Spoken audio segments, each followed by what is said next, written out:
Hello everybody, welcome to my channel, The Real Super Sam. Today is another comic book review and I hope you enjoy. Today I am reviewing the Fantastic Four issue 8, the first appearance of the Puppet Master. He's a cool villain with puppets made of radioactive clay. He uses them to control people to do whatever he wants. The story starts off with the Fantastic Four trying to keep the Thing away from Reed Richards' lab. This makes the Thing mad and he leaves. Just then, they see a man about to jump off a bridge. Now here's where we see the supervillain of the issue, the Puppet Master. He's testing out his powers by getting the guy to climb up and jump off a bridge. But thankfully, the Human Torch saves him. When he does, the Puppet Master burns his finger, and his stepdaughter, Alyssa, hears him and asks him what happened. He tells her it's nothing. Here we see that the Puppet Master is able to control people using his radioactive clay, and he has the skills to make perfect replicas out of it. He's making one of the Thing now to bring him to his hideout. Under the Puppet Master's control, it is like the person really is a puppet and it's useless to fight back. It works, but it also brings the Invisible Woman who has followed the Thing. The Puppet Master then straps gas masks onto everyone and fills the room with ether, knocking the Invisible Girl out. The Puppet Master then gets an idea to dress his stepdaughter up as the Invisible Girl to go to the Fantastic Four's headquarters with the Thing. The two go back so the Puppet Master can use them to distract the Fantastic Four from his real plan. The plan being to release everyone from prison.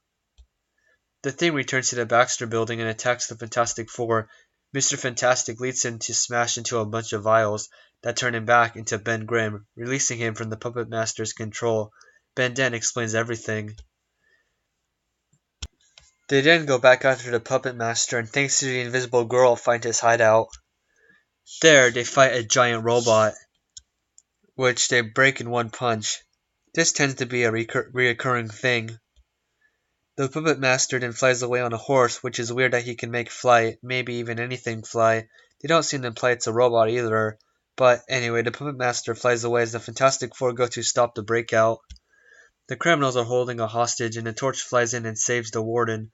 I love this part, the Fantastic Four doing everyday superhero deeds. And they do it so easily, it's almost like any member could have stopped the riot, just now it's 4 times faster. And the best part is, they have fun doing it. At the end, the Puppet Master brings out his greatest creation, him as a king. This is how he imagines himself with the power of the clay, radioactive clay he has. He brags about it, but his stepdaughter, who never really knew what was going on, attacks him, knowing she can't let that happen. The Puppet Master's ultimate puppet falls to the ground, and they both go after it. The Puppet Master trips on Alyssa's arm and falls straight out the window. This leads to the Puppet Master's death, or so it seemed. There's an ending here almost like a Goosebumps episode with the Puppet Master's puppet falling over, and he fell over and died. I think the Puppet Master is a great comic character. He's cold and uncaring. He was about to make some stranger jump off a bridge. His powers, quote-unquote powers, are very unique. The relationship with him and his stepdaughter is very interesting. He loves his stepdaughter so much to keep her out of this superpowered world, but is still in it, even though he knows it's wrong.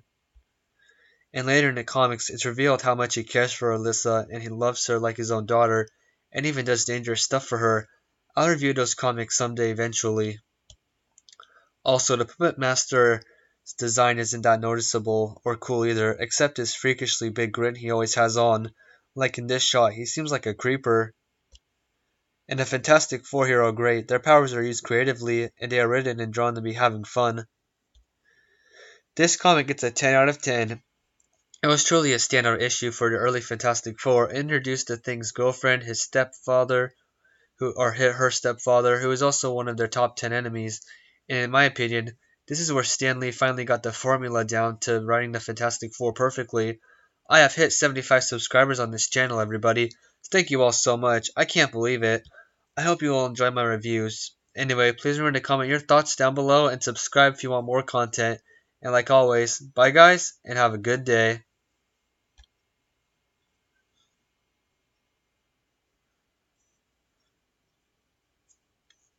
Also, tell me if you guys would like music here for the next time.